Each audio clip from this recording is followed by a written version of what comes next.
Hey guys, I am Skye and I'm with Miranda, and we are going to answer your questions, your raw food questions. And I just wanted to check with Miranda, you know that you're not connected. Did you know that? Huh? Your YouTube's not connected. Did you know that? I didn't say anything before we went live. I just realized. Okay, I'll do it now.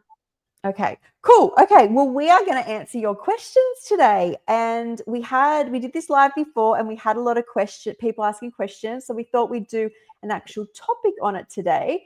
And hey, Tessa, I can see Tessa there. Why Miranda's doing that? I can bring up some of my questions that I've got. I know Miranda's got a lot. But we asked some questions, and you guys below can ask us any questions. But last time we did a live, so many people asking questions, we thought, why not do that? There you are. You're all connected now. I can see that.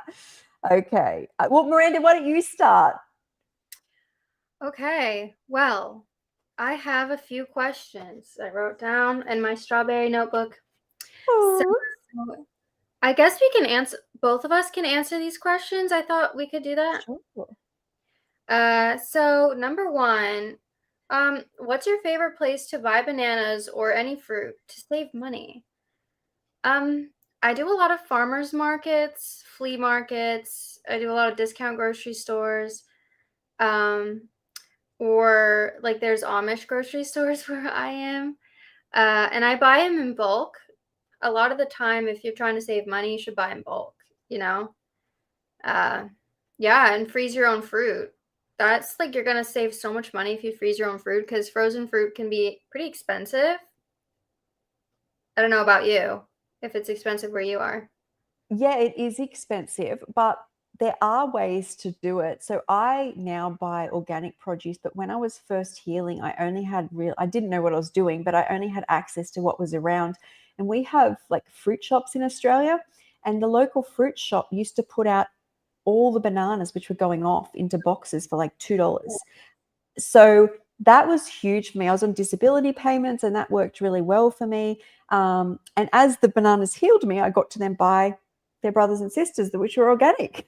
So, you can start somewhere, and as it helps you through life, you can buy And organic. and when you start to eat better, you will be spending money or spending less money on certain things, like medications or doctor's Yes. office visits and stuff. So, I mean, if you're going to save money and, eat certain fruits and vegetables that aren't as like good quality, I mean, it's still better than not doing it for one. But when you start to get better, get healing, and like I can really invest in myself now because I'm not investing in certain things that weren't investing in me, basically. And I think that's so important. I remember when I could first get up and get to the fruit shops, and I'm only putting my money, disability money, on rent Mm-hmm. and food. And I wasn't going to have my hair done. There was no makeup. I was using coconut oil. You've really got to know where the value in finding yourself and self love is. And I remember a lot of like that old control used to come up when I'd go to pay for it. And then I'd go, Skye, this feels good. This will all make you feel so good. And it took a few times that when I got to the cash register, I wanted to pay for things that benefited me because I believed so much that I could get to a place like this Yeah. through the investment. Whereas before, everything was a self sacrifice. Like, I mean, I go to a hairdresser again now, but like, it's my body's strong. Like, a lot of it was just like not serving me. But And not just that, but even choices like I don't go to the movies as often. I don't need to be in, not that I went to a lot of shopping centers, but I shopped online. All these things were not serving me. Now I got to invest my money in good. mm-hmm. I love that. So yeah, basically just start out what you can and work your way to things that you want to be. That's how life goes. All right. So number two is, would you guys ever consider having a meet and greet? I I love thought that. that it would be funny to bring up because we were talking about that in our raw parties. Like, oh, wouldn't it be fun if like we all got together or went to Bali or something like that? I thought that would be kind of cool. But in general, I'm not sure at this time if I would do a meet and greet. I mean, we live in different countries, and a lot of people live in different countries. I think you'd have to find a centralized area to do that, meet halfway in California or something. Yeah. It sounds great. I would like to do that eventually, but not at this time. I think at this stage, until the raw fruits make us billionaires, it's better with all that good energy that wants to share the raw foods around the world. I have a couple things coming up. I will be going to America at this stage in September, so possibly, like, if I'm in the same area as some of us, we could connect then. And I am going to Thailand next year. But it's a matter of, I always think you go with a lot of what's meant to be. If you're around the same area, or, and somebody or admire is doing something, jump on that wagon and get connected. But I think it's just, to be honest, I'm just being totally honest, it's too early for us to probably do something like that. But in a year's time, I reckon we could probably, like, I don't know, look at it. But yeah, meet you halfway. I know. I'd say for sure. Or like go to there's certain vegan festivals that are happening. You could meet there one time, or there's that one going on in August in Michigan that I'm not going to go to because I'll be down in Tennessee. But that's cool. That's another cool place to go, or just go somewhere where like-minded individuals are and jump on. Yeah. I don't know if you're part of the Raw Food Meetup, Miranda. Have I told you about this? Yeah, I think what you just bring food together. Oh, no, I'm not. But we talked about this the first time we went on a live. Yeah. So you can do it wherever you are, and you can say whoever's in the area. If one other person, a vegetarian, comes, they don't have to be raw. But I think what we're really trying to do here is, the reality of the life we live in is this. I want to talk to Miranda lots, so I can do that online, and you guys can join us. And the more we accept and appreciate what we've got and not always want more is a great thing. Like, I really think, and you're like this as well, I know, Miranda, where it's like, it's sit in that love. Like, I'm so grateful that I get to speak to Miranda every couple of weeks, or like there might be something else that comes up and, we're on a live again. And I just get to know her better and better, and you guys better as well. Like, not like someone like Tessa, I see, like, on all my lives. I feel like I know you guys. You have no idea how much I feel like I know you guys. And so, like, love that, because I think good things will come from this. Right. We just be grateful for what we have today, and then good will come further and further in the future. Yes. All right. So favorite smoothie recipes, that's a very loaded question for me because I feel like there's so many smoothies that I love. But I'll list three I like a good green smoothie. I do like a tropical green smoothie. I do frozen banana, pineapple, fresh mango, spinach or kale, whatever you choose. And coconut cream. Mix that all together with some coconut water. That's really good. Holy moly. So good. It's like, you can make it more luxurious if you add more coconut or a little less coconut for more kind of hydration. So I do a lot of coconut water in all my smoothies because it's very energizing and very hydrating. Another one is just a simple, like, honestly, a strawberry banana smoothie that you can customize. I love strawberries. I love bananas. I also do a raspberry banana kind of vanilla. It kind of tastes like a raspberry cheesecake, which I love. And I guess the third one, I would say soak some dates overnight and add in some frozen pineapple and a little bit of coconut cream again. That's going to be like a pina colada. That's so so good. nice. That What all about sounds you? Do you have any smoothie or smoothie bowl recipes? sure. So I think it's because I don't have a stomach. I really don't do well with smoothies, but nice creams, like, you freeze it, and I think it's just the transit time. I need it a bit stuck, so Yeah. that helps. So I love acai. And we have here acai bowls with no sugar. And if you've had an acai bowl that's sugar-free, it's very bitter. And I love that. And sometimes I'll get fruit topped on it. And sometimes I'll bring my own nut butter, like a raw nut butter, because I don't eat cooked food, Yeah. and add that. Crazy good. Or I make my, I like berry bowls. Like I love any berries, any frozen berries, a little bit of banana. I can have a histamine intolerance, so I'm not great with like lots of banana. Yeah. But I would do like a berry bowl, banana. And when I was, I will do hemp seed, but I know some people want to lower the fat content, and sometimes I've done hemp protein, and that will still make it creamier without it being too much. Yeah. Uh, yeah, and the other is, and this was when I used to eat bananas. I used to love just doing bananas with dates, and doing it would be like a sticky date, like like you blend up the bananas and you put and you got sticky date I all love through it. And I loved that. But I've got, as I said, with the histamine intolerance, hmm um, I have to be careful. So I was going to bring that up, this one up here. hmm Did you want to talk on that at all? My question is what to do if you can't digest raw green leaves like cabbage or lettuce. Well, certain cruciferous veggies like cabbage, cauliflower, or broccoli can be somewhat hard to digest if your gut microbiome, doesn't have a lot of the good bacteria. So then it can get kind of bloaty and gassy there. So I guess like before going towards like cabbage, I mean lettuce is pretty low in that. So it was really high in water. So Yeah. just stick to maybe romaine lettuce, so some shredded iceberg lettuce, or even spinach. But I mean, maybe stay away from kale and cabbage. Maybe you can slightly blanch it if you want, because that kind of lowers the FODMAP like levels.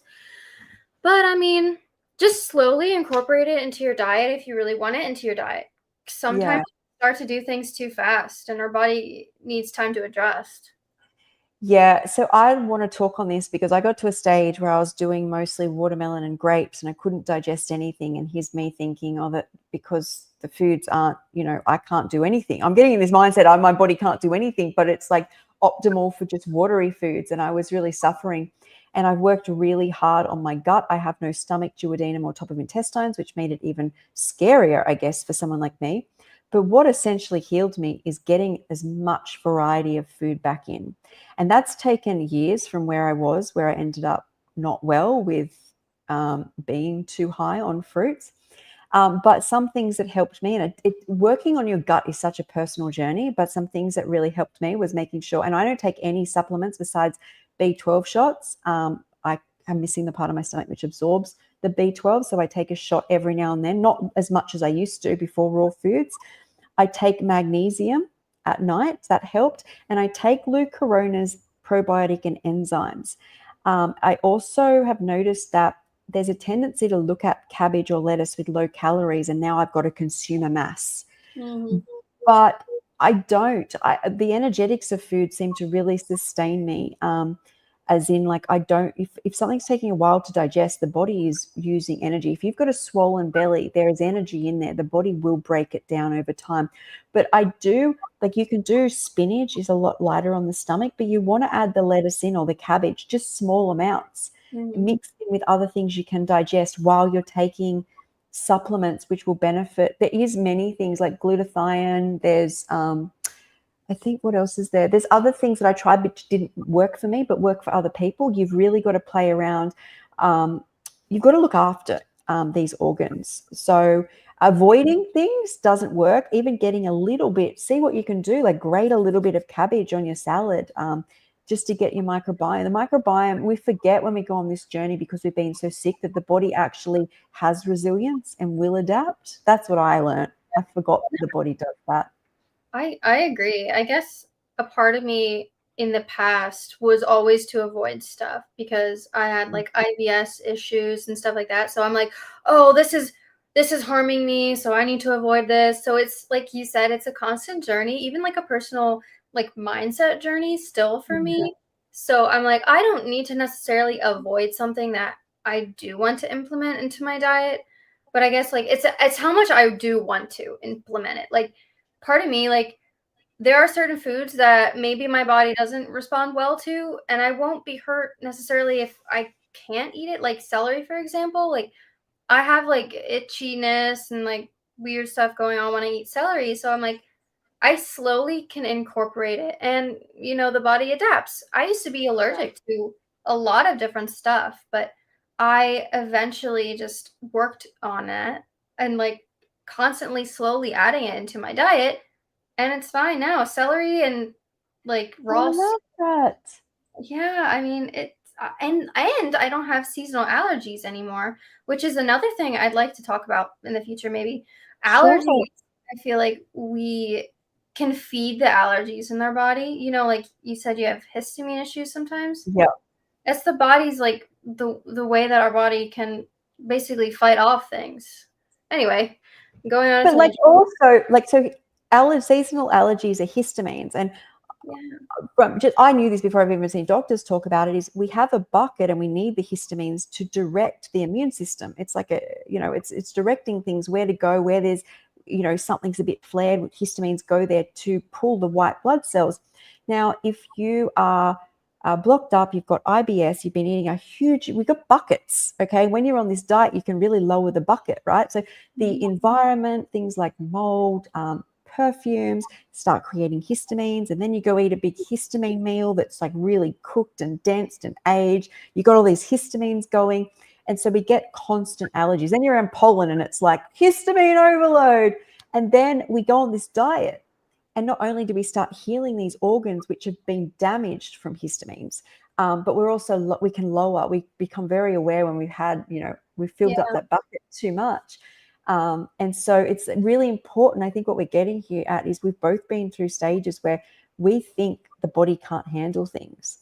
But what you'll find is once you lower everything, especially because when you talk about cabbage and lettuce, is I can actually, with no stomach, no duodenum, top of intestines, is I can actually eat cabbage, and these are things I craved, and cauliflower, and love them, but did it slowly. And I was craving them, and then have a few days off, and then have a bit more with lots of greens that I can digest. And I never gave up because my body never stopped craving them. We're not talking about hamburgers here. We're talking about cabbage um, and cauliflower. And Yeah. so, yeah, believe in your body again once you lower that inflammation. I completely agree. I guess it just takes some time for the body to do basically anything, but our body's always looking out for us. So we should be Yeah. doing that too. Yes. Um, so another one is combining low fat and high fat foods okay for digestion, like dates and almond butter. There's a lot of mixed information out there when it comes to like food combining.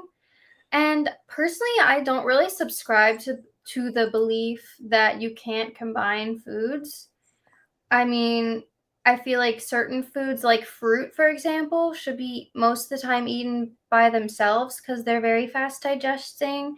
But I still do eat, dates with peanut butter, like organic peanut butter or almond butter or something like that that's higher in fat. As long as you're like we were talking about, that your body can handle it. Like if you're coming from a very, very high fat diet, very cooked diet too, it might not be as good for digestion. But I don't know, I personally don't worry about the food combining. I guess I trust my body and knowing what to do and where to go with it, really. And if I could bestow anything on anyone, it would be to trust your body and yourself. Learn to do that over anything you read. Like Mm. that warning sign when you hear something that somebody's saying, and you're like, oh, I couldn't do that. Right now, you can't. Give yourself, maybe in the future you can, or maybe it doesn't resonate with you, but really like trusting in your body. What Yeah. I noticed about food combining is I was like trying to be like perfect, and you get caught up in trying to do that.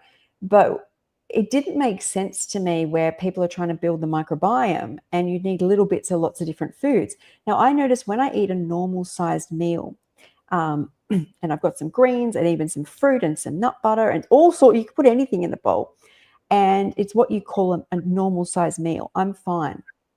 If I went and ate a whole heap of peanuts and nuts and then went and ate half a watermelon, there's Mhm. problems. Like it's like that's kind of common sense, though, right? Right. I don't know. That's the only time it applies is when it's like for me is volume. If I got myself a normal size smoothie bowl and had a little bits of lots of things and it was just like a standard size meal, I'm fine. But when I've eaten like a lot of something and then I eat a lot of something on a completely different end of the scale, Yeah. that's like where I go, whoa. But that's like common sense. Like I feel like if someone went and ate like cheese who had it on a normal diet and then they go eat half a watermelon, they're gonna have like, it's kind of like it doesn't change just because we're eating raw. Does that Right. make No, it totally. I always eat melons like the first thing in the morning Yeah. because it's just they're so, hydrating and fast digesting. So even like after a big fruit smoothie, I wouldn't really eat a watermelon because I put a lot of different stuff in there because I just like to start the day with melon because that's just, I don't know, my digestion's best like that. But we had some questions on there if you wanted to. Can I highlight them? Sure. Can you bring it up at all? Or I can, if No, not, I we can't. can. Okay, which one? We've got the Hold on. Vegetarian is this our culture says being vegan is good for everyone, but raw veggies are not. It depends on body type. Check Ayurveda. I mean, like we just said, you should trust your body, and not everything works for everyone, right? so Um, I feel really strongly about this because you're talking about something you've read and been taught, and that kept me sick for 32 years. 60 surgeries, 7 major organs removed. The only time I got well was when I let go of all of this. And I mean all of it. Like I couldn't read, write. I went to university, studied science for 5 years, and all of it had to go. And it was intuition. And if I ate that food and I follow, and this is the problem with people getting on the internet and telling you what to do, is I would be sick. So if I went, oh, this person's right, and that's what a lot of people do, and this is why I love talking to people like you. It's like trust in yourself, because Miranda and I don't even eat the same every day. We're in different places in the world. You've got to trust in your body, and when maybe what's stopping, I'm not saying there's not principles in this that may help you, but if you blindly read and trust, and that's it, there's no room for variation. Maybe that's why you're not reaching the goals you want. I had to leave what everyone had taught me, and just trust in things that worked for me. It was literally like I ate the cooked carrot and I couldn't get up. And I ate the carrot raw and I healed on veggies. I couldn't tolerate a lot of fruit because I'm missing my stomach and I get dumping syndrome. So I feel very passionately about that. no, yeah, I mean that's a good point. I guess sometimes we're so stuck in what we know and what everyone else around us is doing and what everyone else knows. So a lot of people, I guess, are, lacking some self-awareness. Oh, like, am I actually believing in this? Or is this something that was taught to me? So Yeah. I don't know. I don't subscribe to any like one size fits all sort of thing. Yeah. So, I mean, I wouldn't, yeah, I mean, raw veggies are amazing. We are designed to eat lots of living plant foods. So, and it's going to make you feel good and live long, happy lives. That's right. There's some question. There's some up the top. Obviously you can't see. So there's this here. I've never heard of this. Is it true that you cannot mix bananas with blueberries because the bananas can cancel the blueberries' antioxidants power? No, I don't not believe really. that. Not at all. I think a lot of things on the internet is fear mongering and just like some crazy stuff that like one study might have shown affected a subpopulation of 70 people. So, I mean, honestly, fruit can't lose the antioxidant That's power. what I was thinking. It Also, actually it actually is almost impossible, because a lot of the time, I mean, maybe if you're eating it cooked, sometimes things can be cooked out, not antioxidants itself, you know. So bananas and blueberries are a great combination. yeah, Basically, combining anything with blueberries would be amazing because blueberries are like they're so high in antioxidants. But yeah, I don't know. I've never seen that, and I wouldn't be inclined to believe that, to be honest. yeah, it's kind of like when I healed myself and got rid of media, it was the greatest blessing. Because here's an example: I don't eat raw food because you get more nutrients in cooked food. Look at is it leucine, is it? I'm pretty sure, like lycopene in tomatoes. Now, who is eating enough? Like, I'm literally eating fresh tomatoes every day. I'm already out weighing. Nobody is eating cooked tomatoes that I know. I never ate cooked tomatoes. Like, they're Like saying how you get one, up or pizza sauce. but even that is usually processed. So you're not actually getting much of it at all. And so people will find any information. You can go on the internet and find something negative about anything and or positive about something. So you're better off to trust yourself and what resonates with you. As I said, if you're like seeing the word blueberry everywhere and you're like, I really feel like blueberries.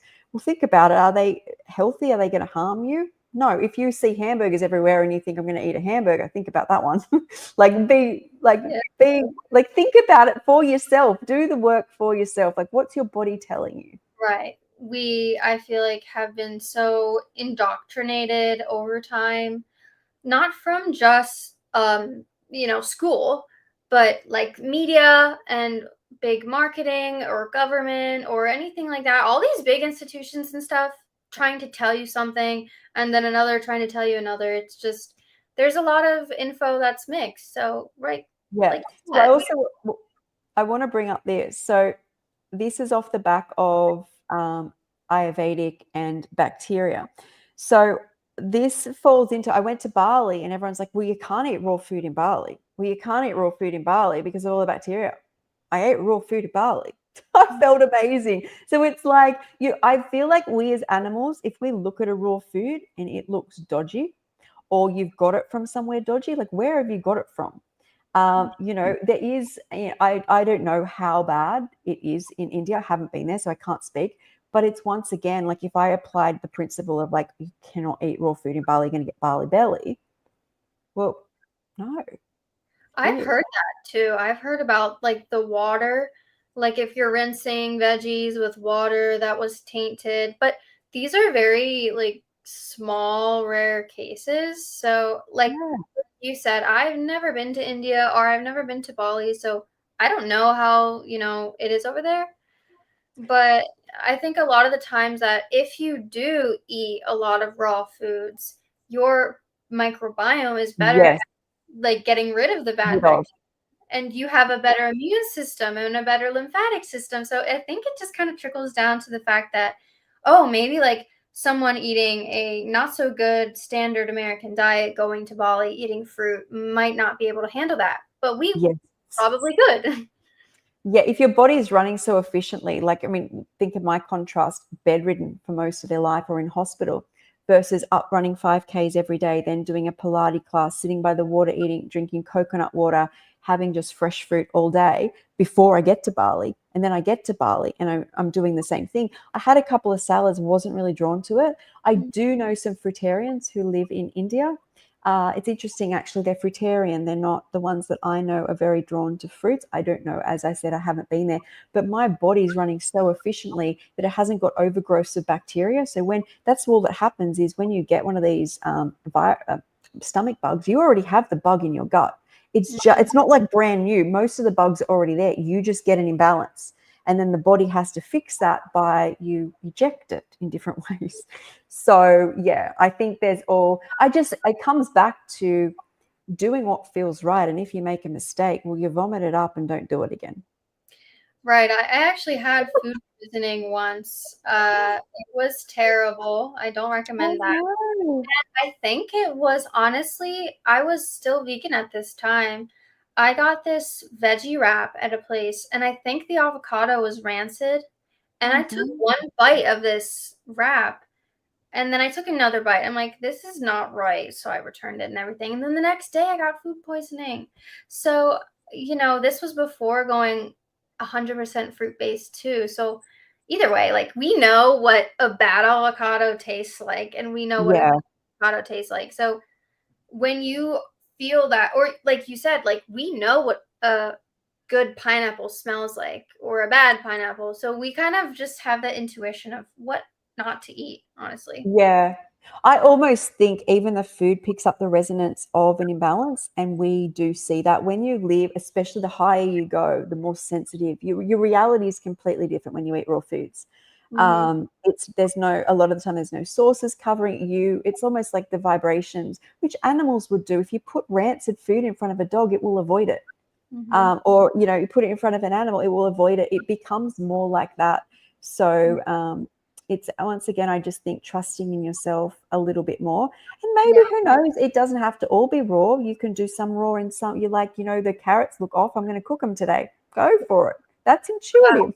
I would juice them, to be honest. Oh, yeah, juice them. I've been really enjoying juicing my carrots and having it with orange juice. I have been really loving that lately because it's been really hot and kind of I love so that. refreshing. Carrot juice is so good. I don't know what I've been missing all these years. So I want to bring this question up, because I'm just going to make a statement here. Paul Saladino, who was carnivore, his testosterone, he's a doctor. Dr. Paul Saladino was a carnivore. His testosterone tanked, so he had to include vegetables to fix his testosterone levels. Would you look at that? So I just think the veggies talk. They've just now got social media to talk. So he now has a lot of whole plant foods. So I'm not an expert on testosterone. I could probably talk more on women's health, but yeah. What are your thoughts? So it's complete opposite. You know, when we are consuming a lot of veggies, a lot of fruits, your body is able to create naturally occurring hormones better because one, our diet is in more of an alignment of what we like, not even just physically, but like metaphysically and spiritually and everything else. I feel like there's not as much adrenal fatigue going on. Your body's not producing as much stress hormones and stuff like that. But when you're consuming like meat and cheese and eggs and milk, they all contain female animal estrogen. So it actually causes your testosterone to get lower and you create more of the opposite sex hormone, right? So it's actually just a complete myth. You know, that's why they call vegans like soy boys, because there's just some long-term dogma and belief that men need to be hunters, they need to consume meat, and it's like a manly thing. So actually eating a lot of soy contains phytoestrogen and helps your body, no matter who you are. Like if I'm a woman, it helps my body stabilize estrogen production, and if you're a man eating soy, it helps your body stabilize the estrogen production, the testosterone production. So it is just a myth, and you can be the manliest man eating veggies. Yes. Oh, I didn't know it did that. Wait. That's hilarious. That's so funny. Do you know what? So I want to explain phytoestrogen for a second, because a man needs estrogen. It's just a woman needs more. And you've got estrogens running around your system, and just say you start getting more estrogens and you've had a lot of soy, those phytoestrogens sit on the estrogen receptors neutral, so they don't have an antagonistic effect and cause the effects that estrogen does. And the excess estrogen a man's had will float past the receptors because they're full. So it actually helps men balance their hormones. And I see men who are raw vegan and vegan talk so highly how their performance in exercise, performance in the bed, everything's kind of gotten better. And I have been contacted by people who are on like a really strict fruitarian diet who have struggled. But to me, that's been like a nutrient thing. These people have eaten restrictive diets. When people are eating, especially, I actually noticed men who are having tofu seem to be doing quite well. Yeah, I totally agree. I see them, like, they probably look the best, some of the best looking guys that I personally have seen. I'm not saying you need tofu, but I guess there's more of them than there are raw vegans. So it's like, it's harder to compare. Also, if a lot of people eat meat, or here's another thing I hear often is they stop eating meat and they lose their libido. Well, in actual fact, the cortisol can act on testosterone receptors and act as testosterone in men and women, and men seem to notice it more. And I think men eat more meat is they think it's dropped, but actually you've been stimulated since you were a child, and all of a sudden you have to feel your body. So there's that changeover period. And that's why when people who haven't eaten meat in years and they've gotten deficient somehow, they eat the meat. And it's actually the cortisol before it's even the hormones and anything else that's been injected, which their adrenals get very stimulated. If you've had no salt for a while on a raw diet and you have salt, you'll feel the stimulation. It's Oh, yeah. like 20-fold on meat, and it's burning into you. It's not serving you, but people are like, oh, I needed this. Right. And there's this, I watched sometimes Dr. Michael Greger, and he was talking about, oh, sometimes a lot of people think just because they have not been eating something in their diet, right? And then they eat it and then they just create the chemicals in their brain thinking that they feel Yeah. better. It's like it's a placebo versus the nocebo effect. So I think a lot of the times when you're consciously cutting something out of your diet, you know this and you're conscious of it. So then you think, oh, since I'm not doing this, I'm going to lose out on this. When in Yeah. fact, you're not. You got to be not in a lack mentality, in an abundant mentality. Yeah. Our bias will always win. So if you go into this being like, I'm going to try it, but it probably won't heal my MS. Nothing heals my MS. And you're like doing it, and your brain, your subconscious will actually seek out self-destructing behaviors to align you with what your thoughts are. And this was key to me going raw, and why I do recipes. And I'm like, I have so much fun. I was like, there's no way my brain can comprehend eating a totally different way for the rest of its life unless I align it with what it values. And that's why I'm a more recipe, I do more veggies, because that's what I was always called to. And that works for me right now. And I had to I call them, we have schemas in our brain, which kind of map out where we are or what the environment is. And my schema was it loves flavors. So I give it flavors. I had to align it. But if I'd sat there going, oh, this probably won't work long term, I would have actively, subconsciously seeked out a way out. Right. We inherently are self-sabotagers sometimes. So when we get past that, we can really thrive and flourish into how we're supposed to be. Is there another question up here? Yes. So up above or on the back of this, this. Hang on a sec. There's quite a few. Hang on. Let me bring up this one. We want to know how you got the fireworks. I don't know. I don't know either. You did thumbs up. Is it? Can you try it? You gotta go slow. I've seen mine's not doing it. What did you push on yours? I've got media assets. See, Thumbs up here. we're in StreamYard. You must have it turned on. I'm in StreamYard, so I can pick different things here. But oh my God, you're not going to get a little bunny face, are you? It's not activating for me. Maybe there's something I've got to push over in, I would say YouTube. It's probably new. Or either the raw foods are literally shooting through at Miranda out through the computer. I'm betting that. Actually, if you didn't know that, Instagram, if you do this, there's a bubble thumbs up. I've seen that, but you've got fireworks. You're a firework. Electricity coming out. It is. There are electric. Okay. Should we get another question? Yes. So it just somebody else has said it's interesting about the cortisol and testosterone. The body will use even estrogen as it can interchange them. It prefers obviously the path of least resistance, but especially cortisol will, you run down your estrogen or your testosterone, it will just start using cortisol. And that's why women get the cortisol type physique. I feel like it kind of could be a survival mechanism for us too. It's like, oh, I'm not getting in enough so-and-so. So your body's going to create that. Just like the fight or flight, when certain stimulants can create fight or flight, excess cortisol, which that's what gives you energy when you're drinking coffee and stuff. So, and you can also do other things. Oh, hi. That's right. Hey, JJ. Hello. Okay. Should I ask more? Yeah, go for it. Out of the strawberry book. I think this is a really good question. What has been the most significant changes in your life after adopting healthier eating and living habits? Wow.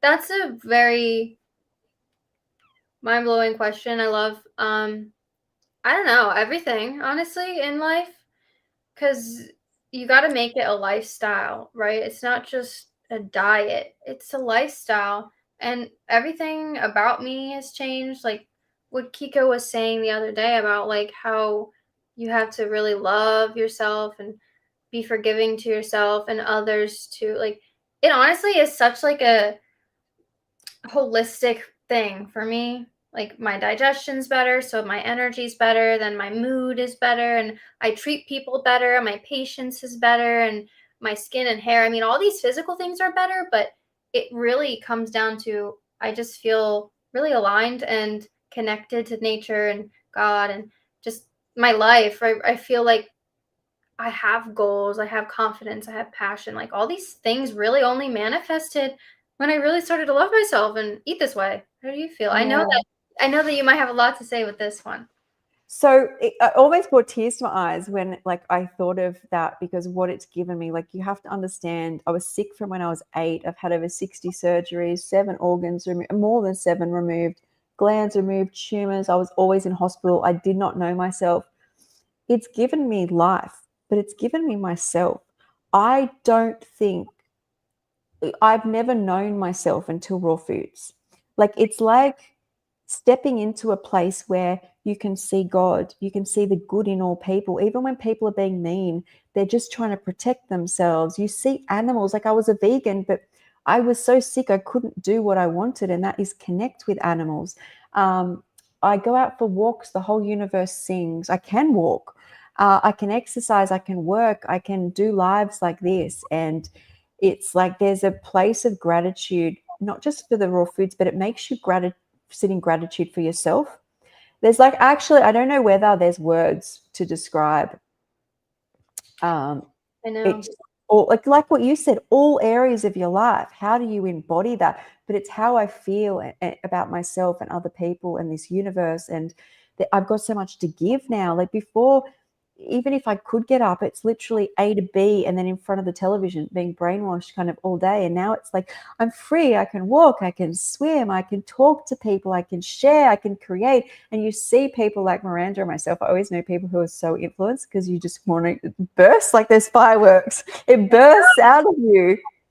I don't do it anymore. But no, I totally agree. And we talked earlier or before about how we are a representative of what we do, how we live. So it's inspiring to me to inspire others, I guess. Yeah. That's kind of, I guess, what it comes down to is just what keeps us inspired is just to keep going, just to keep living and inspiring others to get to the place of feeling connected to everything in themselves. That was one of the other questions, actually. It was, hold on. Wait, where is it? Oh, how do you stay motivated to eat so well? That's one. I feel like it's because I know how I feel eating certain foods, and I don't want to feel that way. Mm. It's really that simple, and I have principles, and I have beliefs, and I think about my food before it gets to me as well. But yeah, I mean, it's really basically it. I just feel like so strong in my beliefs and my values that I don't even really think of other foods, to be honest. How about you? The difference between eating raw foods and even the same foods cooked is so different. Who I am, what I can get out of life, that's the motivation. Like who I used to be versus who I am now. It motivates me every day. I'm completely different people. How I see the universe, what I can achieve. One sec. Is so good. And that motivates me. I don't want to be who I used to be. Right. I completely agree. I think we don't want to go back to who we were, so why would we live a life and eat foods that we were doing at the time of when we don't want to go back to? I don't know. I feel like I don't really think that way. I don't feel like I need motivation. It's just so like it's just always there for me. I just always feel excited. So I don't I know. think also what I notice is this is a huge jump. Like when I've gone from where I was to vegan or going from where I was to paleo, yeah, there's a few differences, but not like your whole world changed. Like that's the difference. If I eat raw, my whole world is completely different. If I eat cooked, whether it's paleo or vegan, my world is very much not bright or light or good. It's just like a darkness I don't want to go back to. Right. Yeah, and I think that's the best way to put it. Just don't want to go back. So why do Yeah, that? we're not going back, so we're going forward. Another question is pretty simple question. What is your go-to breakfast? I don't know. I eat so many different things for breakfast, but I always start my day with like coconut water or juice or something like that. And Yeah. I feel like I like getting it. that always makes me really just kind of ease into digestion for the day. And then I most of the time have two breakfasts. If I have like one very hydrating breakfast, it would be like juice or something, or like a melon or half a melon or less. And then I would go in with a smoothie. Most of the time I have a smoothie or just a bunch of fruit, or like you talked about having nice cream. I make sorbet with like frozen berries and soaked dates, which is really good. Just like something kind of easy and simple. And yeah, nothing major, nothing crazy, really. Just a lot of smoothies and fruit. Sometimes when it's peach season here, which is very soon, I will just eat peaches. Love that. Yeah, how So about you? I feel like there's 3 stages to this. So there's the first stage when I first went raw and I wanted to not come from a place of lack, like that I've changed over to raw.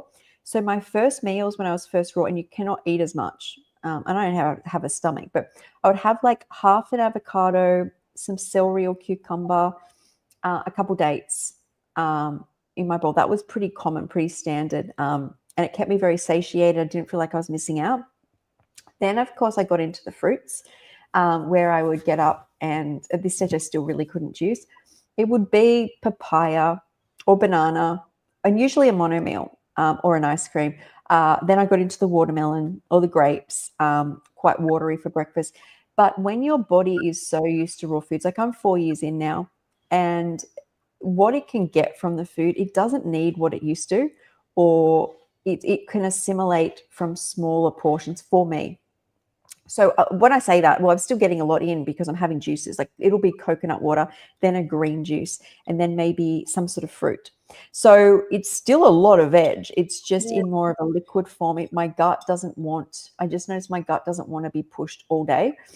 So there's a period where it just wants to hydrate. And then for lunch, lunch is like my main meal, where it's usually like the salad that I pick. So I'll have like juices and fruits, and then I'll do like a salad. And that will be, well, we're just doing breakfast here. But basically, I've just gone off there. But basically, it's kind of evolved. And I recommend if you're just starting out, find a way to don't think that you now just have to eat peaches or watermelon or juice. Start like with crossover with some of the denser foods to feel like you're having more of like a meal to start. Yeah, no, I agree. I would before I went fruit based, I was like mostly high carb vegan. But I would eat kind of a dry breakfast. And I always wondered like, why do I feel so tired all the time? And then I went gluten free and then I went fruit based. And then I'm like, wow, I have never had energy in my life. Like, I really didn't. I don't know what energy was before doing this. I just feel like for me, I'm a very simple person, so I can eat just peaches all day, basically, until I have a dinner, which would be like a salad or something, or like, some boiled potatoes or something like really easy. Some days in the summer, I am fully raw, which I feel so good. I should try it for like a month just to see how I do. Um, but yeah, just a simple breakfast and just ease your way into it because you don't have to do anything overnight. And I kind of did try to ease into it, but I'm like, you know what? I'm just gonna go all in. And I bought a blender and I bought all these things. I'm like, I just feel too good. I don't want to take it slow. And that's it. You change from eating because of the taste and that quick stimulation to eating for feeling constantly good. So it's Right. a different mindset. But yeah, when I started, and I come from a lot of addictions, is what I was called to was having like something denser that made me feel full. It was like half an avocado, a few sticks of veg, and some dates. Yeah. Um, and until I worked out that I felt better, lighter. But Yeah. yeah, so hope hope that helps you. So there's a question here. Somebody left and they said, yeah, they'll be back and watch it later. But then this, what are your jobs apart from being dietitians? Do you want to answer? So yeah, I mean, I'm a holistic nutritionist and I would do some coaching here and there. And I like to do, I have my own products I sell, digital products. So I'm working on some more too. So I do that. And I also work part-time. I do wedding venue setups and also Oh, wow. to work at a local flower shop too. So I'm doing a few part-time things and part-time my nutrition coaching and stuff like that. So yeah, I used to kind of do that like more full-time, but I want to get out more into the community and make some extra money so I can buy a house. Oh, I love that. I Yeah. love that. So for me, I am a coach. I didn't study nutrition. I studied science when I was younger, but I coach based on the fact that what healed me is, I know what foods work, but also I want people to be called to what works for them. And I really feel there's so much nutrition that people sustain it longer on whatever they're eating. Basically, how I healed myself. So I do that. I have digital products like you, like ebooks, and at the moment I'm live as much as possible on YouTube and Facebook. So I make money there. I do the bundles, so I make money there. Like my ebooks go into bundles. So it's like the more I do this, the more you get connected to income. And it's all really streamed from the fact that I believed in fruits. Like I couldn't do any of fruits and veggies when I first started. Like I believed that if I put good in, good would come out. At the start, I was on disability payments. But I believed that finally I was investing in things that would was moving me forward. It wasn't just keeping me afloat. Yeah. So it says, have you seen, Jillian's met Raw Christina. She looks phenomenal. Like even the makeup artist that does Jillian, like mind blown over how incredible she looks. So I don't know if we're looking at the same person here because I look at her and I think she looks freaking amazing. I do too, honestly. And I think a lot of people can just put like raw vegans in a box and say, oh, they're aging. It's like, where's your proof? Like, why don't we compare this person to this person? Like, when you start comparing people in general, that's not good. So I don't So know. we can also bring up Raw Christina's photo at 18. I'm just having a look now. She looked terrible. She looked like she was 100 there. Now she looks like she's 20. I don't know. People just grab something. I don't know whether it's coming up here, but I've seen her before and after shots. And like me, she looked like she was eating like a full fatty, bad diet. And she just was emaciated. What's it called? Emaciated is what do you call it? Where you're just really underweight and don't look very well. So that photo's not. Oh yeah, here we go. Hang on, let me bring this up for you guys. Just because. Oh, is this watch? Oh, here we go. Can we bring it up? I can bring it up, but it's not coming up. It's coming up as a YouTube thumbnail. So what I'll have to do, I'll bring it up now because this is crazy. I've seen these people who sit behind their cameras and talk about vegan deterioration. I'm like, I can't see your glow. Where are you glowing? Hang on, let's bring this up, share screen and search results for here. Let me share this. So this is the picture. I look like that too. So this is her, you got before and after. I'll just bring some of these up. See, she looks freaking look at this. This is her now. Like this is her now with the fruit platter and that, I mean, it's shadowed out a bit, but just keep bringing them up. You can you see the screen or not? I can. Let me see if I can add to, there we go. Maybe Yeah. everyone can see now. Okay, so we've got here going on. So this is what she did for herself. She's amazing. This is her. Now let's look at her today. This is her back when she was 18 and she had diabetes, and now she's like got her own, what is it, like place in Hawaii. Grows her own fruit. I don't know if people are looking at the same person because she looks amazing. No, I know. I honestly just think there's this thing against raw vegans, and they're trying to bring people down any way they can. Like, look how old her hair looks in 2006 and 2016. Oh, she has a crazy mane. Yeah, Love it. but I this want is, to grow my hair longer. look what she's done for herself. Gosh, I hope I look that bad. Well, Oh, I would like to look that. I would like to have extreme premature aging like her. Then man. I Yeah. actually feel like I have better. I don't know. I feel like I look better than I did when I was 21, and that was only 6 years ago almost. I don't know. I just feel like when you're eating such loving, glowing, radiant, vibrant foods, you're going to embody that, you Oh, know? for sure. I don't think there's anything that anyone can say to convince me otherwise. I think also it comes down to we have been conditioned to think that photoshopped photos with these unrealistic curves and plastic surgery are what health is. And so when you see a real woman with her real hair and her amazing body and all she can do, it looks foreign. Hmm. No, I totally agree. I don't know. I look at Raw Christine and I go, holy crap. And there's a reason she's got 1 million followers. It's Yeah. not because she aged She's early. like, There's no not.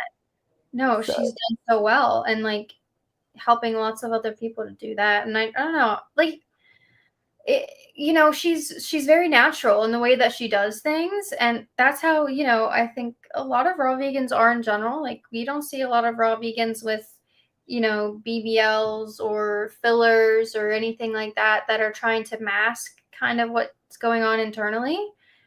So yes. I'm a very natural person when it comes to that. Like, I've kid you not, I've gotten DMs in the past and present that, oh, like, you have Botox and you have fillers and you do this, and I'm like, I don't do any of this. I just eat raw plant foods, some cooked foods here and there, but I just eat foods that love me back. And I don't know, I think a lot of people are drawn to making conclusions about people because they can't understand or fathom that it can be more simple than that, less It's so invasive. true. A good way to see if somebody's glowing or degenerated is a contrast photo. So if you see Raw Christina with average people or people eating a normal diet, you will see how amazing she is. But because she's isolated in a photo, we start cutting people up. We start judging, tearing people apart. Or she's moved the wrong way. The lights hit some line, and oh my God, she's aged. But if you put her next to, you can't, like, the way that I didn't get to meet her, but the way Jillian and the makeup artist spoke about her, like, this chick's on another level. Like she literally just, like, being around her, there's like something going on there. It's glowing, and I Yeah. love that. And I feel that way a lot around you and like the whole raw vegan party. I just feel like I'm not with you guys on a physical level, but I feel the energy or either way, and I love it. And some people say that about me, and I think like it's just a give and a take.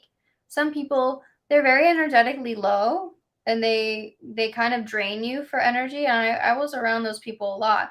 And now in my life now, none of these people are around. I feel like because the Yes. way I'm eating and the way I'm living is such on like a higher vibration than I used to be. I don't accept it.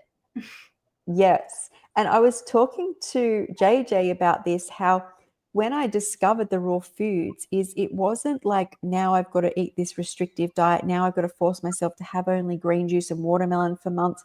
It was about choosing love. And I took that and applied it everywhere. So, as I said, for breakfast, I used to have avocados and dates, and I loved that. And that resonated with me. And then that set me up for doing, well, I love sunlight. I want to sit in the sunlight. And then that felt good. I want to splash in the water. And it was a follow through, though. It was thinking about it made me feel good, doing it made me feel good, and afterwards made me feel good. And that was foreign, because everything I did previously was like, you're trying to get a hit out of something. You're trying to have stimulating food. You're trying to have a vape. You're trying to have, now you're in pain, you need medication, now you need a coffee, and you're only living for like this hit. And all of a sudden, if you keep applying that I love you, um, like that self-love principle. How does it make me feel throughout the whole process? You Right. just start attracting things that love you back and people that love you back. Oh yeah, totally. I used to live that way too. Like I would get certain drinks or certain foods that made me feel good while I was eating it, right? That's how dopamine works. But then afterwards, you're going to get the brunt of all the different issues going on. So, yeah, Yeah. it has to be a follow through, holistically. Just like it's a circle. Like if you feel good afterwards, okay, you might be more inclined to make the same decision again. But Yeah. people make the same decisions again after experiencing, like a sickness or a heart attack or anything like that. It is sometimes like you have to have like rock bottom sometimes for some people to, make a shift, which is I Sure. guess how some people work.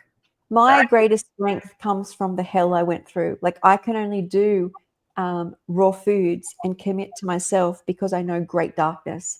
And if Mm, people can see their darkness as that's their moment. Well, I've got through that. I can get through eating a watermelon this morning, or, because sometimes those choices come up. And instead of using drugs to get through or like stimulants or something, you can say, hey, look what I overcome. I just want to touch on this quickly because I think this is really important because this conversation could go very low vibe and that's not what I'm about. yeah. So this says maybe it's sabotage. In my family, the vegetarian ones look better. The vegan deterioration scares a lot of people. Even vegetarians in my country say they don't get premature aging because of milk.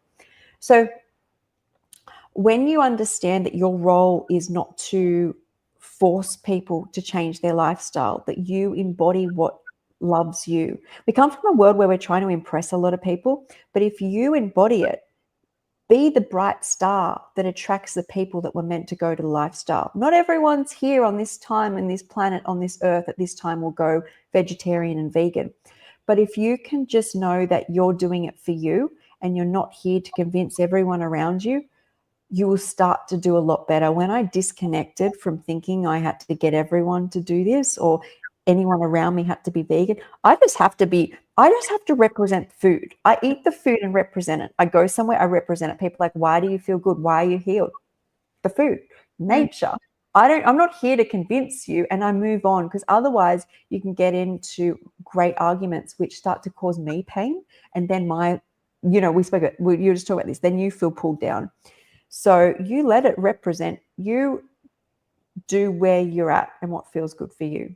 yeah, I don't a lot of the times like having a discussion or an argument, it doesn't do much for anyone. So I am more inclined to just say a statement and then that's it and like see how people respond. Or like, oh my gosh, Miranda, like your skin is so amazing, you're glowing. What do you do? What skin That's products it. do you have? And blah blah. It's like I thank you for talking and asking me and like complimenting me about this, but it's not genetics, it's just not all my skincare. It's really just how I treat myself and how I love myself with my food.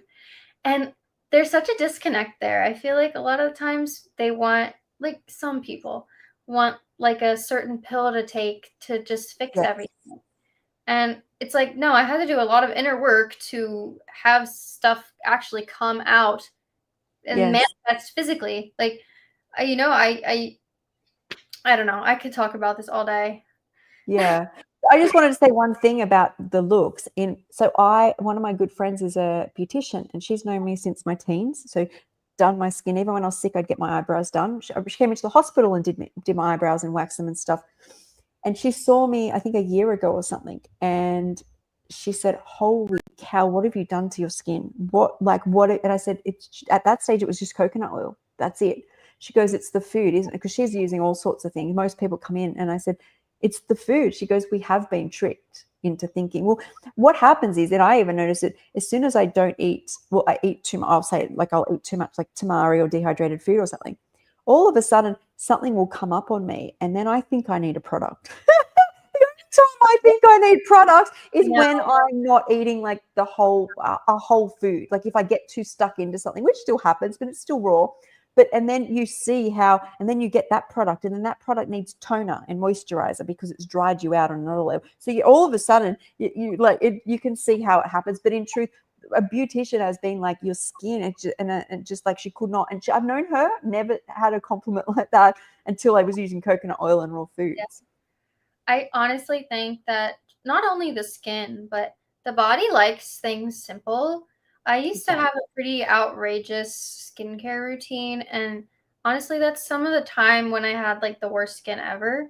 And when I started eating better and simplifying my skincare, more just natural ingredients, just simple, like very loving and moisturizing, that's when it really changed. Like, you don't have to have anything crazy, but I still do deal with like breakouts here and there. And yeah, that's when I noticed that I might have eaten something not as optimal, right? A little more Yeah. processed, or like I have more cooked foods than I normally do.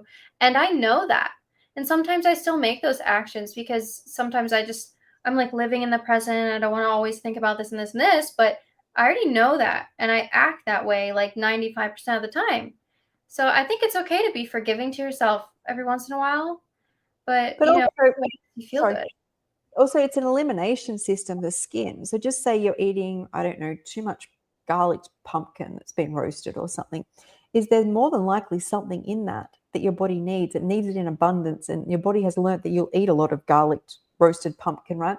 So it'll assimilate what's needed because you're running efficiently. It will shift it, and then you'll go back to what you're usually eating. That's what we're hoping for everyone, that Yeah. eventually your body, because the body can adapt. It's not necessarily bad that you're breaking out. It's just releasing what's, excess, and it's eliminating. So it will do that at, we just don't want it doing it at big levels, so you're congested and you can't function.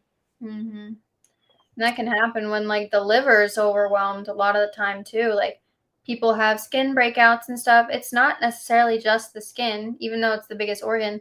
Your liver is an organ of elimination too. And sometimes people can eat too much certain amino acids that gets stuck in the liver, that, it's this whole cycle. Yeah, it's quite sad. There's some girls on TikTok I see who don't drink, don't smoke, they exercise lots, they have what they thought was a healthy diet, which was high in amino acids or protein shakes and protein meats, and now they have fatty liver. Their liver isn't functioning properly, to the point their liver's actually kind of shutting down. And these girls have never done, like, you've got people their age around them that are drinking, but they've really pushed it on their liver, which is quite sad. So it's like balance. No. What inner work did you do? Were you talking about spiritual and psychological inner work? It's great to know that I don't have to apply 5 creams a day to have good skin. And I guess inner work, I would just say the way that I think about myself, the thoughts that I think every day, how I start my day. I used to start my day and just kind of dread getting out of bed. And now I start my day thinking about what I'm grateful for. So I think a lot of it has to do with how you think and how, you're talking to yourself. Because we can be our own worst enemy, and that's a fact. But we also can be our own best friend, and we need to learn how to, love ourselves. Yeah.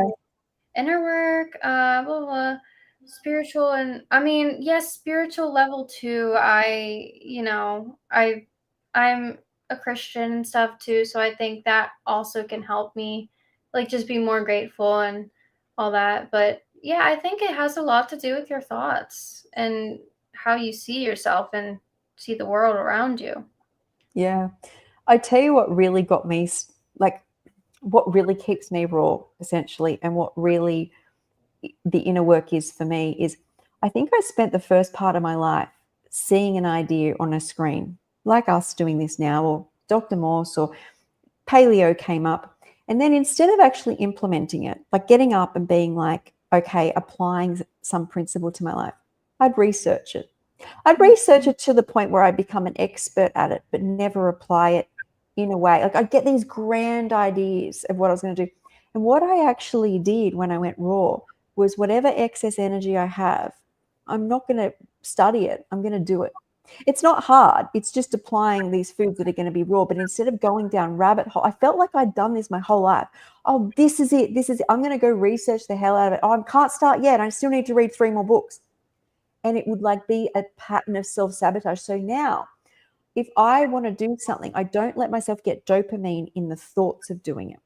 I actually have to apply it. And that is work because it's shifting what is already built inside of me. And it doesn't have to be perfect. I would be counting all my wins. And that's how I feel I got to this place where maybe I didn't do raw food all day, but I did it 2 meals. And that's amazing. And now you're going to give yourself rest. You're not going to read on how you get over this hurdle. You're going to now have rest, nature, or raw foods. I think there's this when you can get this for me in a great space to apply knowledge you read, but when it becomes the dopamine pattern itself, and that's what I feel I did my whole life. A lot of people who are on this journey are the sickest who are the most educated. So they've done the most courses, they've done the most reading, they've done different levels before they've got there. But if you cancel all that out, they already have the knowledge in them. Don't worry about all. Everyone's journey who succeeds is different. And the part, like nature won't let you lose, especially once I got on the raw foods. I realized nature was always here for me. I've got to sit in her more instead of going away from her and going into television. This person's been doing it for 10 years. What do they do? Like, and I could never do it because I'm trying to mimic what I haven't walked the path of. So one of the greatest suggestions is don't use this stuff as support, but 90% of your day needs to be you applying it because that's going to be the best thing. That's like huge. I totally agree because sometimes I still feel like I get into that whirlwind of excitement and planning and researching and always having to be armored with knowledge. I have to answer every question correctly. And I don't know, I guess also being a coach and stuff, I'm still quite new at it. So I want to always know what to say when someone asks me something, I guess. Sure. But we're human beings and we can't know everything. We're not computers. So we have to just, take time to learn from life experience. So can I just talk on that? And this is why I stepped away from science. I was the most educated mentally and could recite anything about nutrition and health and pain and neurotransmitters and all of this type of stuff, right? But it made me very sick. And so I realized at this point where I'm broken, when I'd just come out of hospital again. I couldn't read, couldn't write, 6 surgeries, 7 major organs removed. And I'm at this most broken point, psychiatric issues, couldn't remember things, but I healed myself. I realized that all of this education had just been giving me dopamine. And as a coach, if somebody says, oh my God, I'm low in iron, how do you fix that? More than likely, it's not even iron. I was just talking to Jennifer Diamond, who healed her iron water fasting. As soon as she ate again, her iron tanked. Iron can be zinc, iron can be magnesium, iron can be B12. It could be a bleed. It can be your microbiome. It could be that you're having food at night and you're not telling us. What I can always rely on is what foods are you craving right now?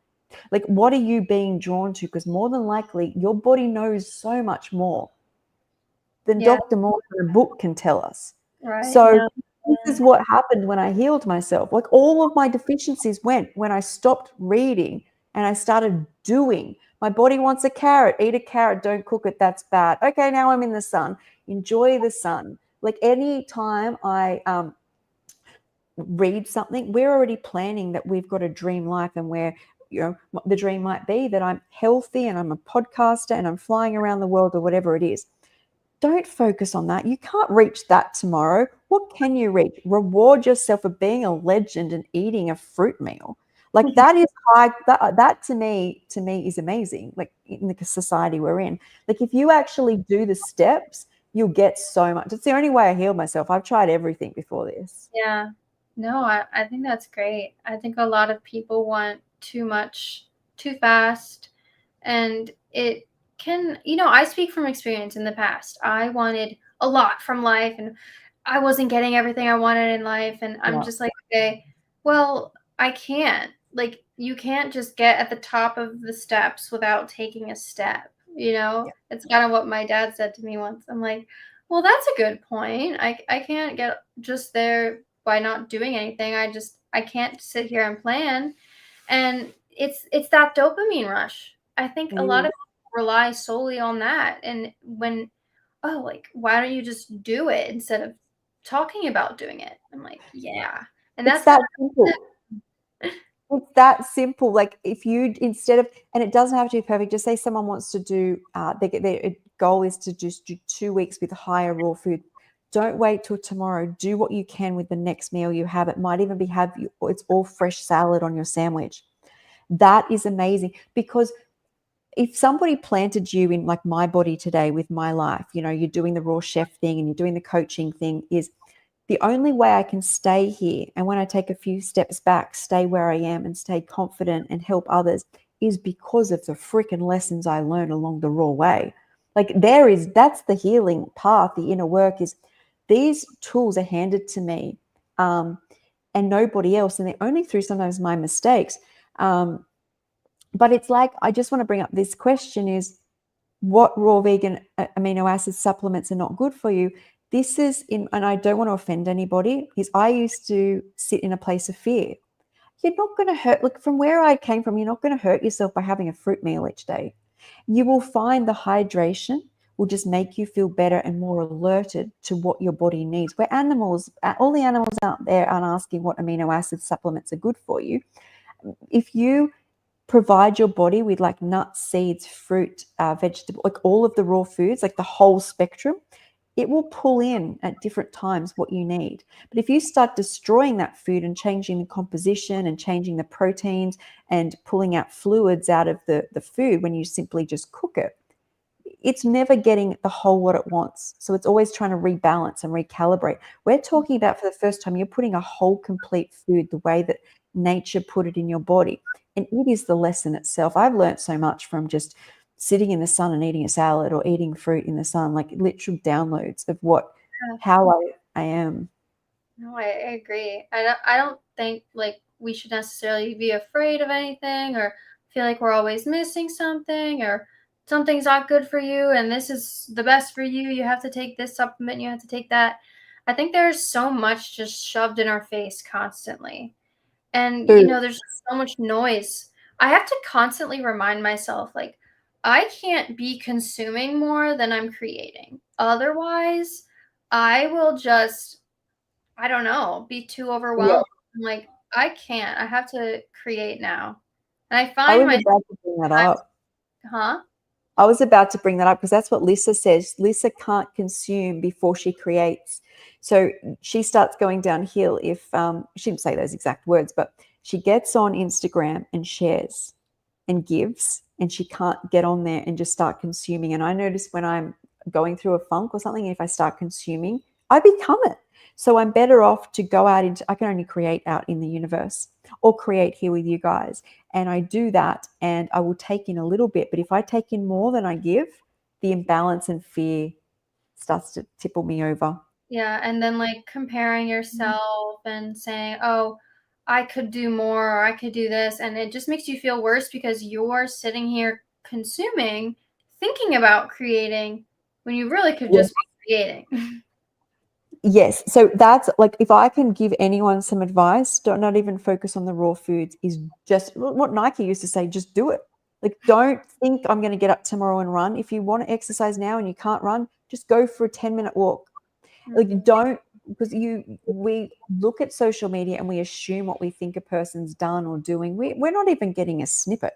We're getting like an edited photo in a reel with some music, which is giving us dopamine. It's not reality, Yep, guys. We exactly. want you to, like, when I create, I do put the feeling with it, but how that responds on your body is completely different to how I'm feeling when I'm like, I went for a run, I did Pilates, I'm going to put it all together. And, and then there's music, or you feel passionate about a statement and you share it, is how that imprints is not our responsibility. But what will happen is if you're only consuming, you'll find you'll start firing back. Yeah. And you'll get angry, which is essentially a you problem, not an us problem. But what I feel is the more you actually do, that's the lesson. Mhm. I think a lot of people this is kind of going out of where we were, but I think a lot of people who are on social media are constantly consuming that are very kind of critical of the people who are creating. And it's like, why don't you create? Like I'm creating and I'm bringing value to the world and I feel confident and happy and proud of that, and I think a lot of people are trying to bring others down to the way they feel all the time. 100%. It's like someone who you go to a bar and I don't drink and they drink. They want you to drink so that them feeling shitty for drinking makes them feel better. They can forget. If you're glowing in their face having a watermelon juice, that's we're detoxing them. We're making the bad kind of sit and go, this doesn't, they're not going to invite you out again because you're making them feel uncomfortable and they project. Oh, They're yes. like, they Yes. project like you're the problem. And I'm like, but I feel good about myself. I don't actually have any bad days. Yeah, Not many. right. And like if I feel a little downer here and there and like there's always some sort of reason why. It's not just out of nowhere, right? It could just simply be I'm consuming too much. But I was out with my old boss and he's older, like, 70 or so, but he knows who I am and what I do and like what I love to consume, and he invites me out to places that I can have stuff. And he gets his beer and stuff and I get my pineapple juice. And there's just no question. Like it's I feel like about finding the right people, like cuz I don't want him to do what I do. Obviously drinking a pineapple juice is amazing and you probably should. But I'm not going to like try to drag people down for their own Yeah. actions. They are deciding to do that. You're a grown adult that are deciding to do that. And so am I. Yeah. I think that's, I think you've got to do what works for you and be in the space. So if you go out and you don't really like, this is why I spend so much time loving the foods that I make and eat with recipes, because if I go out and I really don't like my, I don't know, cucumber salad, I'm like, I have to do this. I'm going out, and a whole lot of people are all buzzing with the 7 courses and alcohol. Your subconscious will find a way to, oh, I'll just have a potato. I'll just have a glass of wine because you're already not feeling good, but that's not their fault. You're Yeah. already in that space. So it's really about finding, you love your pineapple juice. You're out, you're talking to someone. You're responsible. This is the other thing, is no one else is responsible but you to feel good. And if you can't feel good on this, like what you perceive as perfect raw food, you've got to find your level, and that may just be for now getting rid of processed food. But be proud of that, enjoy, find a way to do it, and it will evolve. The more you sit in a space of love and happiness, and that's the common theme you see about all these influencers who get online. They're like, I do this and I love this. They actually love the lifestyle they've created. But if I tried it, it wouldn't be for me. So why does everyone watch social media and think that doing someone else's lifestyle is going to fix their problems? It's about doing that inner work of, how do I feel love or start to feel a little bit of it? And for me, it's definitely food wise, because I become that. I can't shift in density. Like, Yeah. find me in density. Yeah. I don't know. I think there's just so much just social media and stuff. I feel like just all the time. Oh, you got to do this, you got to do that, and like I make claims here and there and I try to inspire others, but I'm not shoving people in the door of raw veganism. Like I'm not doing that. The only thing I aspire to do is inspire others to try it, to implement it in their life however they can. But also, you share your point of view. You're not saying they have, it's kind of what I see with you is you're doing a statement and this is what I get. Like, I'm happy, I love my life, this is it. I share exactly where I'm at and what I love. But that doesn't mean that I'm wanting everyone to do it. It's just, that's my passion and my love. And you don't even have to share. I remember starting to see the raw foods and I didn't share straight away, but I was blown away with the vibrancy and how vibrant I felt. And I was just taking photos. It wasn't shared for, I shared randomly on Instagram, and even that was such a big deal at the start. But you've got to start, like, if that's what you want to do. But do it from where you are, because you will inspire people. You're not meant to be a cookie cutter. No, and sometimes I need to remind myself of that. When I first started posting, I was I was just posting for me, and that's when I felt this like ultimate high of creation. I feel like I'm like, whoa, I feel so good, and then blah blah blah. And I go through waves here and there where I'm like a little more inspired, a little less inspired, but it's still always there. And I guess like sometimes I'm a little introverted and I want to kind of be in my own energy and just like really kind of be with the present moment. So sometimes I don't share as much, but it doesn't mean like the passion has gone away. You know what I'm saying? Like sometimes I feel like I need to be more intrinsic and like internalized. I don't know. But I always want to share and I always want to like just yeah, just bring the love. I have some more questions if Yeah, you want. go for it. Where are we up to? We're up to, yeah, we've got about half an hour left. We've been Okay. going for, I blocked out 2 hours for this because you and I just go off. No, I just feel like, well, that's good though. We're not just like cookie cutter asking questions. Like I feel like a robot. I don't feel that way. Here's a different one. What's one place you'd love to travel to? This is random. Um, but I mean, basically everywhere and anywhere on planet Earth. But I would really love to go to New Zealand, and Oh, that's right near near me. where you are. I don't know. I love the Lord of the Rings, and it was filmed there. And I love, there's lots of beautiful nature and stuff, and it's close to Australia, which I would like to go to eventually. But and Come Japan, say no. for Japan for the mangoes that Kiko was talking about. And honestly, like I would really just travel somewhere to try different fruit, like Thailand, for example, like you said you're going to.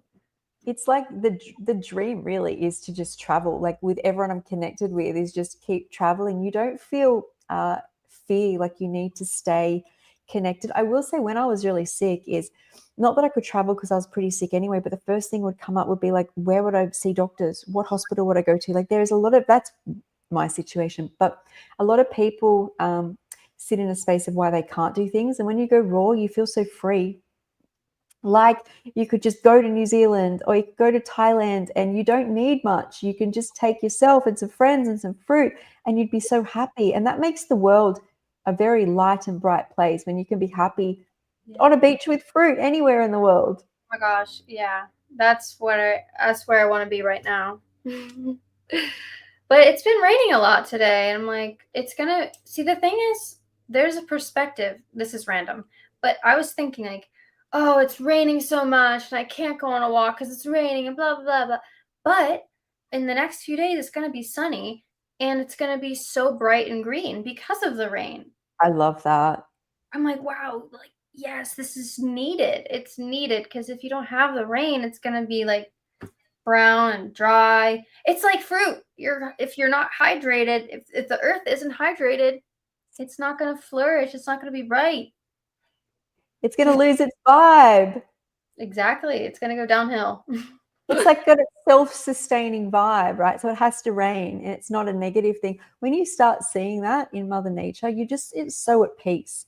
That's why if we lived outdoors, all of us, I just don't think there'd be any of the problems. First off, mentally and emotionally, because we'd be so in tune. I actually think we'd be so in tune that wherever a person is, if their body was out of balance, the food that they needed would be growing nearby.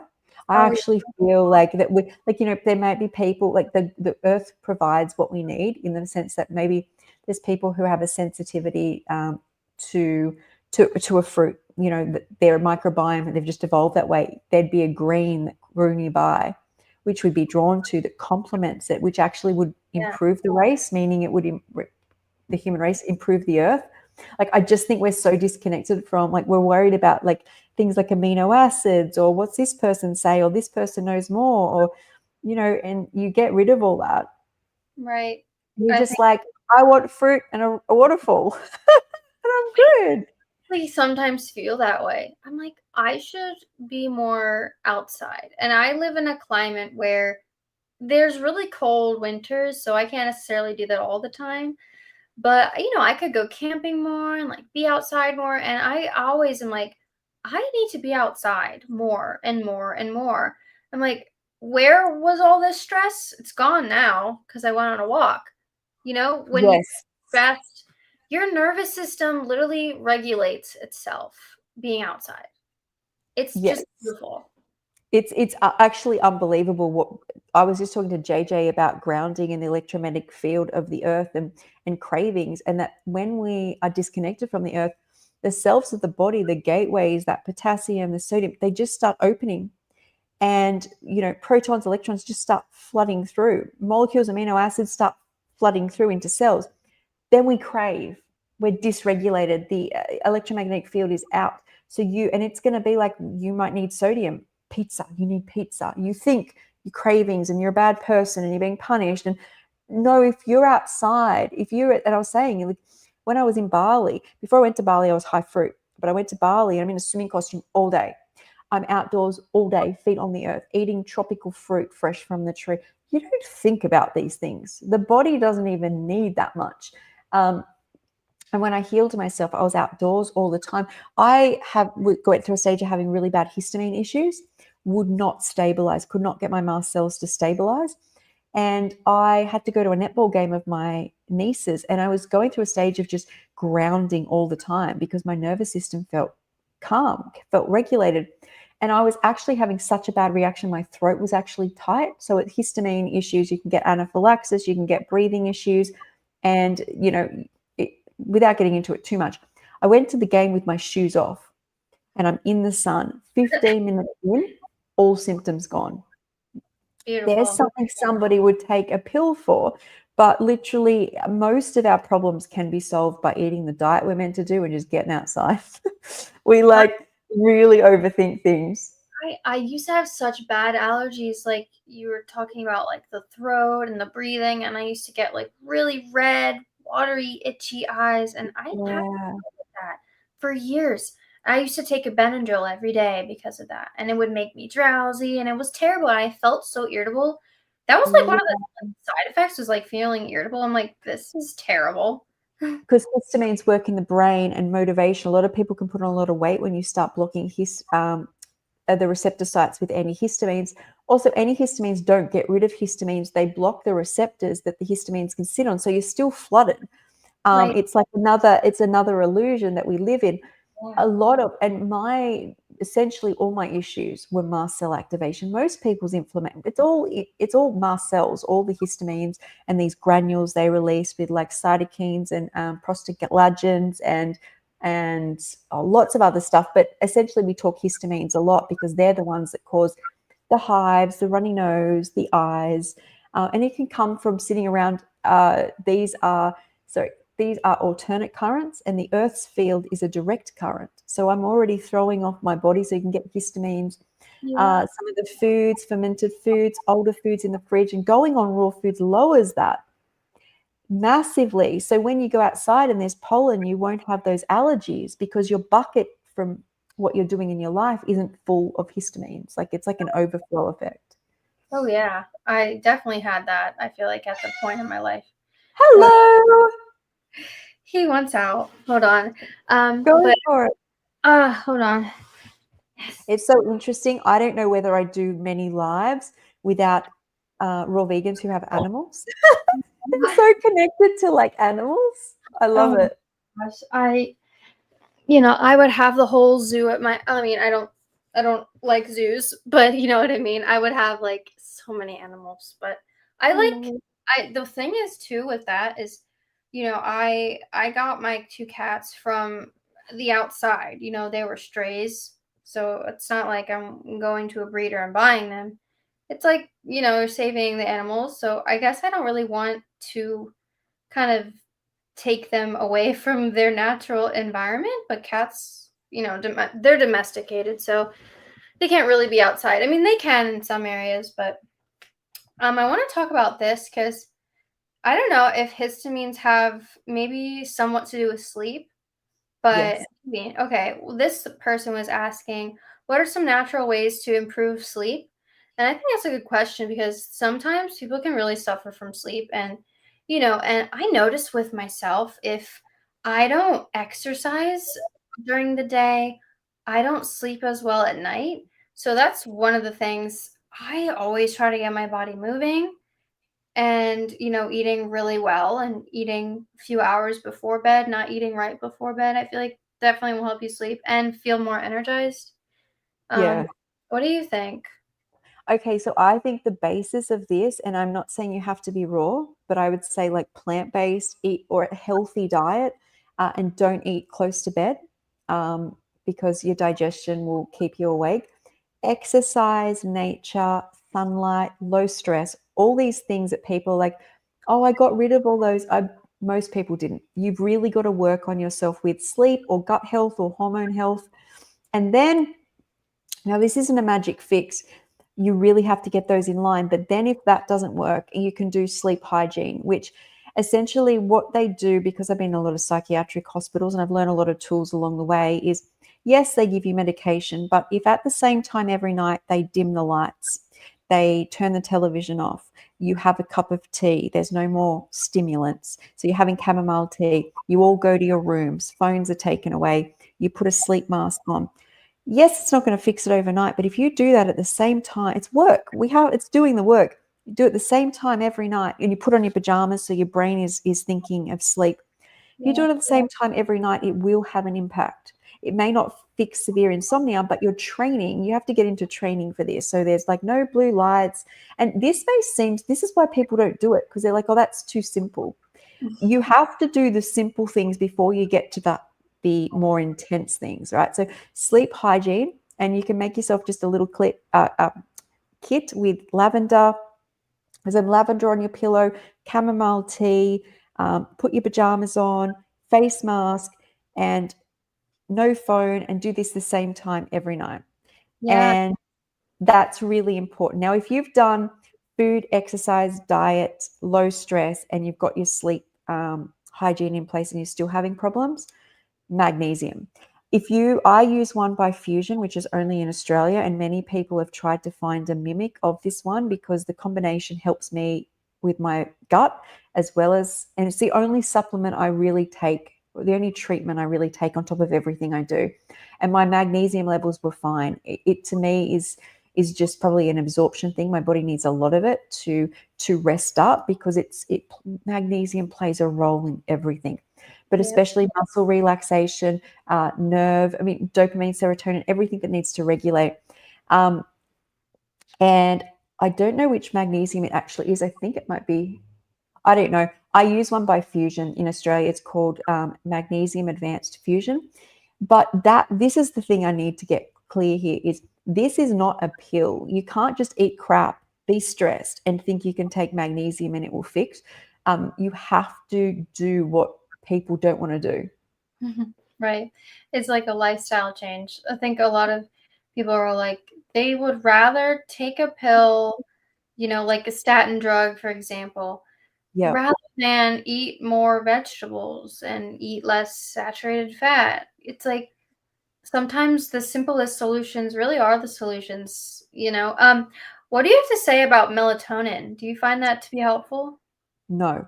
Me So neither. out of all the drugs I've ever been given in my life, and I know you can get this over the counter, the one thing which I don't even like to swear, but messed me up completely was when I was given the hormone melatonin.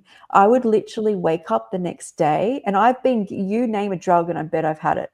I've been given everything. So we're testing on someone who's been given and the effects. And I know you could say it's just me, but out of like I've been on like 500 milligrams of OxyContin in the morning with a 170 milligram patch of fentanyl, ketamine in a cardiac unit, blood transfusions. I've been like, you name it, I've had it. I've had Botox in the spine, local anesthetic in the spine, hormone medication. It goes on. You could just, all these psychiatric drugs, nothing for me affected who I was, and I just couldn't function.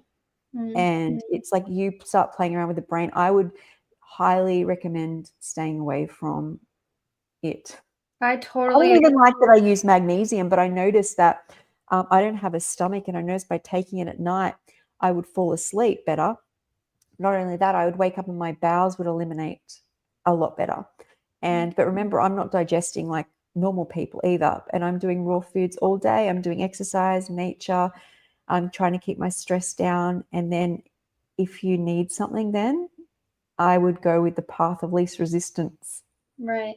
And it's not like you're taking a cocktail of different things. You're just taking magnesium and you Yeah. said B12 every once in a while. So it's like that's not like taking a multivitamin, taking this, taking that, taking different prescription drugs. There's a lot of things that people are always on.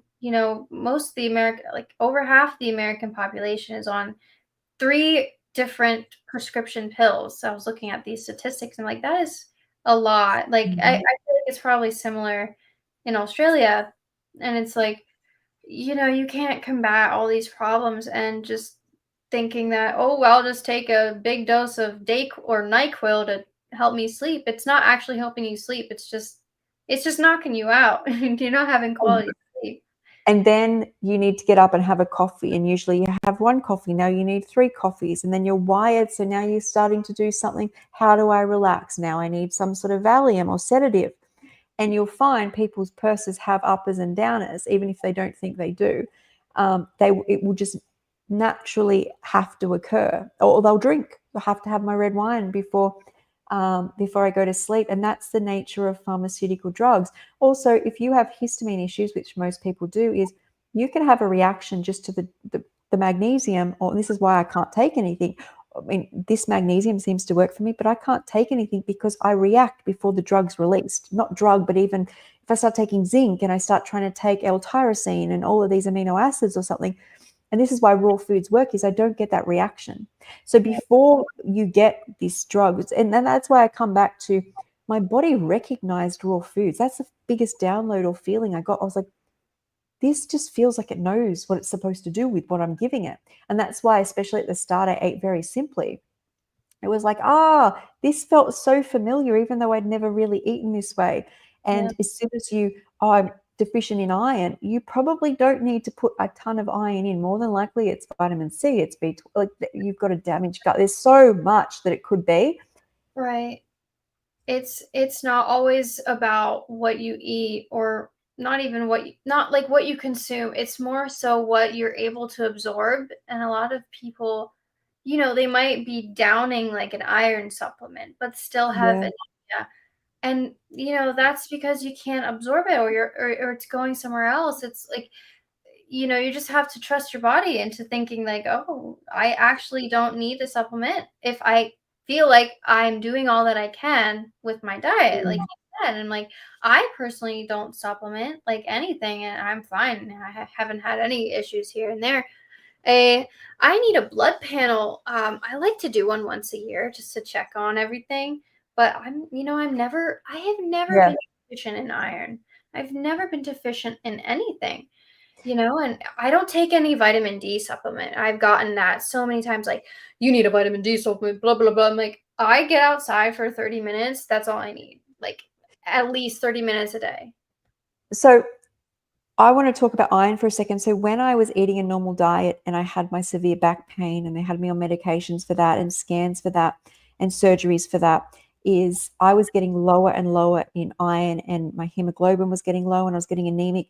So I'm downing iron. Now, iron will make your feces or waste go black. Okay. So, but it'll also trick the blood test to thinking I have iron because I'm consuming it. Doesn't mean the body can assimilate it or use it. And I was bleeding out. Oh And my gosh. I'm thinking that I didn't know, no one knew I was bleeding out till I was near death. So these vitamins aren't going to get to the problem. And you are best to have blood tests, without having supplements. So that's very dramatic, but that's like, it wasn't going to fix the problem. Bleed, I'm having an internal bleed, and then lucky I survived. But also the vitamin D. So I also had the part of my stomach removed. I had my stomach duodenum and top of my intestines removed that absorbs iron. So one of the things that I woke up from surgery and they said, for the rest of your life, you're going to have iron infusions, and B12 shots and other vitamins because you're missing part that absorbs the iron. So this got really bad to the point where even when I was paleo, eating like nuts, seeds, fruits, and I was doing much better, I was having infusions every 2 to 3 months of B12 and iron. When I was really sick, I was hospitalized all the time and needing iron infusions. I was getting vitamin infusions, but these were the major ones. I went raw. My body stopped making proteins. Everything was dysfunctional. I started eating raw, non-specific, nothing special, just as long as it was raw, and I felt like I ate it. And my blood work started to improve. Within 1 year, I'd completely healed anemia, had had no infusions. So my liver was failing, so they couldn't infuse. They were only going to do blood transfusions if it got low enough. And they didn't even want to do that because my liver couldn't take it. So I healed my liver. That took 2 years to completely heal on a blood test, but every blood test went up until I pushed myself with doing like watermelon and grapes for months. Then I ended up with the iron. So in 4 years, I've had one iron infusion. Usually I was having 4 or 5 a year on raw foods. And people go, what were you eating? Whatever my body wanted.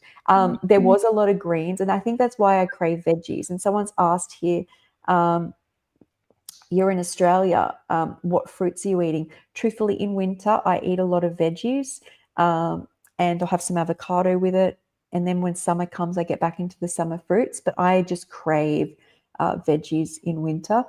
But it's just, I've gone off there, but like these, what we think of, and I was saying before about, so my friend Jennifer was saying she did water fasting and it healed her anemia, and then she ate again and it went down. So we don't know enough to be shoveling Right. supplements in. It's like, to me, it's like a full-on drug that I take. If you can put that in that compartment, you'll use it as a last resort. Right. And I think like a lot of people, they see that they might need something in their body. It's like putting a Band-Aid on. It doesn't Yeah. see the issue or the absorption issue. It more so it just like creates it for you, and then you become reliant on that. Just like anything else, your body tolerates that. So I don't know. I think it's better to just focus on your gut microbiome and your mental health and being in nature, like we were talking about. Oh, talking about sleep. I have this sleep spray stuff, which is Is really that nice. magnesium? It has some magnesium in it. That's Also really good. lavender and jasmine as well. I And love that. I smell. forgot to say, I actually used to just spray magnesium on my feet, and And that used to really work. I also have this calming balm. There's like That vanilla and works really well because you actually can absorb magnesium better from your skin, and best to do it on your feet because most people are deficient. If you put magnesium on your skin, on your arms, you'll start to feel, like a shaving rash, oh and yeah. that's because you're deficient. So you should put the magnesium spray on the bottom of your feet so you Oh, don't get that I like do that. burn. I always do that. I have also another essential oil blend with oregano oil and thyme oil and rosemary oil. It's so good for when I feel like I'm getting a cold or something. It like totally takes it away and like can like it's antibacterial, antimicrobial, anti literally everything. So I I love. love that. I've actually loved this talk so much. We've gone through so much. Is there anything else you wanted to, any other questions before we, I just wanted to like start I mean, winding stuff. no, okay, you're right. I think I might have a few, but these What are just. about this one? Just to bring this up. I think this is a good question. What do I think about white sugar?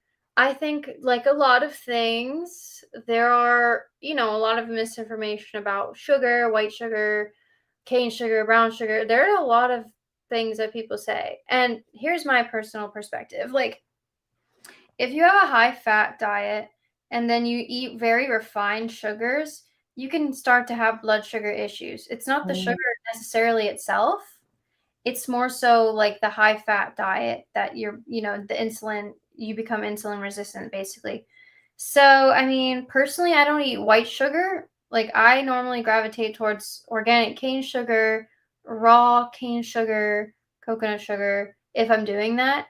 I used to never have refined sugar or anything, but now I find that, I have such a low fat diet that it doesn't really affect me at all. I used to kind of have like sugar crashes and stuff, but now I don't have that. But I think a lot of people demonize certain things all the time. I agree.